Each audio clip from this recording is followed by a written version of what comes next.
Il y a 3 ans, vous avez parlé longtemps après un sommet sur les questions de l'élargissement. Vous avez dit que vous avez eu le sentiment cette soirée que la seule réponse que l'Europe a, c'est faire devenir quelqu'un membre. Et vous avez dit c'est hypocrite de le faire en disant « moi je suis plus le président à ce moment-là ». Est-ce que vous n'avez pas fait exactement la même chose maintenant ou est-ce que la situation pour l'Ukraine est tout à fait différente? Merci.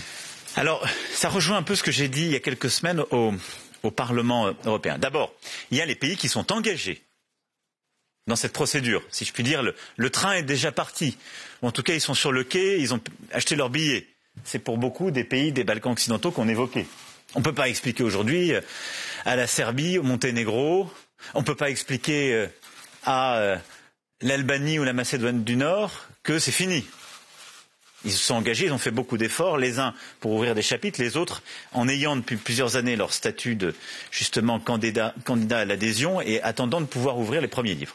Donc là, il faut pouvoir avancer, c'est une question de crédibilité et c'est une question géopolitique pour stabiliser les Balkans. Pour la Moldavie et l'Ukraine, de manière très claire, c'est lié au contexte. Et oui, c'est un message politique, je l'assume totalement. Et j'ai dit avec beaucoup de franchise, aujourd'hui, que ça prendrait du temps et qu'on n'y est pas ensuite parce qu'il y a une roadmap, et que ça pourrait prendre des années, voire plus, au Parlement européen. Pourquoi? Parce que nous restons aujourd'hui dans cette logique, et je vous redis avec beaucoup de force, qui consiste à dire, quand on parle à notre voisinage et qu'on veut le stabiliser, rentrer dans la maison. Et au fond, notre impensé, c'est de dire, on doit pouvoir avoir un voisinage qui n'habite pas chez nous. Sinon, ça veut dire que l'Union européenne n'a des limites qu'aux limites de l'Europe. Et quelle est la seule existence politique dans l'Europe?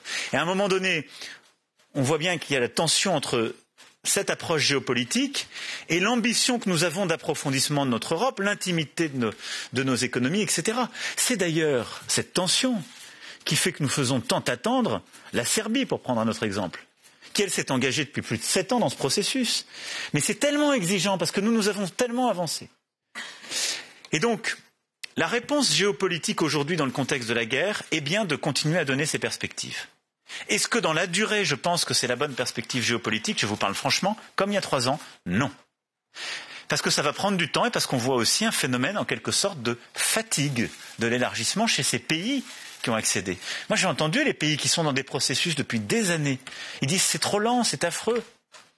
Mais parce que c'est dur de faire les réformes qui viennent vers nous. Parce que la route est longue. C'est aussi pour ça que j'ai proposé cette communauté politique européenne qui, je pense, est la bonne réponse. C'est-à-dire de se dire, on a notre Union européenne. On a des processus d'élargissement. Très bien, ils sont partis. Soyons lucides, ils prendront beaucoup de temps. Peut-être que certains n'aboutiront pas. Mais nous devons penser de manière beaucoup plus rapide et stabiliser notre voisinage. Et en quelque sorte, il faut être aussi honnête, on n'a pas vocation à tous habiter la même maison, mais on partage la même rue. C'est-à-dire on a une Europe géographique, avec des valeurs communes. On n'a pas tout à fait les mêmes standards, sans doute, sur l'état de droit.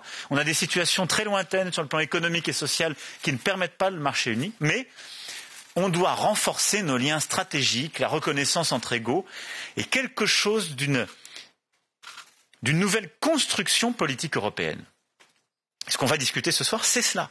Et c'est de se dire, pour le coup, de la frontière russe, turque, jusqu'à notre extrémité la plus occidentale, et donc en offrant aussi aux Britanniques, et à tous ceux qui, dans l'entre-deux, ne sont pas membres de l'Union européenne, il nous faut bâtir quelque chose où on peut coopérer sur le plan de la défense, de la géopolitique, de l'énergie, des infrastructures, des projets de circulation de personnes, des choses très concrètes qui permettent de changer la vie des gens, d'avoir, disons, 2 fois par an des vraies discussions géopolitiques, d'échanger un agenda commun et de bâtir une Europe plus large, géopolitique dont nous avons besoin, et qui n'est pas forcément l'Union européenne, parce que nous avons une telle intégration, une telle intimité stratégique, une intimité économique, sociale, une intégration si forte qu'on ne doit pas la sacrifier à cette discussion géopolitique. Il faut composer les deux.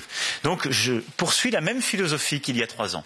Simplement, je pense que dans le moment qui était le nôtre, après que, pour de bonnes raisons, l'OTAN avait dit non à une adhésion de l'Ukraine, nous aurions commis une faute politique et laissé un vide si nous n'avions pas tendu la main à l'Ukraine et la Moldavie. Parce que cette communauté politique n'existe pas aujourd'hui. Et nous ne pouvions pas laisser un vide stratégique et géopolitique. C'est ça le sens de cette perspective européenne et de cette reconnaissance du statut de candidat. Merci. We have a question from Georgia. Please, yes, take the mic. Georgian TV company Rustavi 2. Rustavi, télévision géorgienne. D'abord, félicitations à nos amis ukrainiens et moldaves. Les décisions qui viennent d'être prises, ce grand message que vous envoyez au peuple ukrainien, au peuple moldave, sont assortis de conseils nous permettant nous aussi d'obtenir ce statut de candidat comme nos amis. Merci. Eh bien, le premier message que je voudrais faire passer auprès des autorités du peuple géorgien, c'est qu'ils bénéficient désormais d'une perspective européenne très claire. C'est ça qu'il faut leur dire. J'en ai beaucoup parlé ces derniers mois avec les autorités géorgiennes parce que moi je suis convaincu que pour le pays, pour son peuple, il est important de réaliser les réformes aussi fondamentales que sont la lutte contre la corruption, l'indépendance du judiciaire. Nous sommes très proches des institutions géorgiennes pour les aider à avancer sur cette voie. Et grâce au rapport de la Commission, sur base de son travail, je suis convaincu que si la volonté existe dans le paysage politique géorgien, le pays arrivera à engranger ces grands progrès, car ils savent très bien ce qu'il leur faut faire pour cheminer dans la bonne direction. Et je crois que le message géopolitique, mais pas seulement, que nous faisons passer aujourd'hui, consiste en un choix posé par le pays et son peuple pour le monde libre, pour les valeurs fondamentales, pour les principes démocratiques, et nous voulons vraiment les aider travailler étroitement avec eux pour qu'ils cheminent dans le bon sens. Quant à mon message au peuple géorgien, il sera celui-ci. Nous avons pris la mesure de votre désir ardent d'appartenir à l'Union européenne et c'est cela qui doit vous aider à avancer sur cette route de l'Union européenne. Vous bénéficiez désormais de cette perspective d'un premier pas d'ampleur posé sur la voie de l'adhésion à l'Union européenne. Et c'est pour la première fois que ce stade est atteint. Votre économie est forte. Sur le plan politique, les avancées ont été avérées également. Ce dont nous avons besoin à présent, c'est de voir réussir certaines réformes extrêmement importantes et de faire montre d'unité politique suffisante, de gagner à votre cause la société civile et les prochaines étapes à votre portée. Je partage totalement ce qu'a dit le président et madame la présidente. Je pense que c'est un jour historique et il faut le mesurer pour la Géorgie. La reconnaissance de cette perspective européenne. La Commission a parfaitement dressé les conditions justement pour accéder à ce statut de candidat et le président et la présidente l'ont rappelé. Et je pense qu'on a tous vu la volonté de votre présidente, le message très clair qu'elle a envoyé et la volonté du peuple qui est sorti dans la rue, qui a appelé à l'Europe. Et donc je pense qu'il faut autour de cet arc de volonté et d'appétit pour l'Europe que l'unité politique se bâtisse et que les réformes nécessaires se construisent. C'est à portée de main.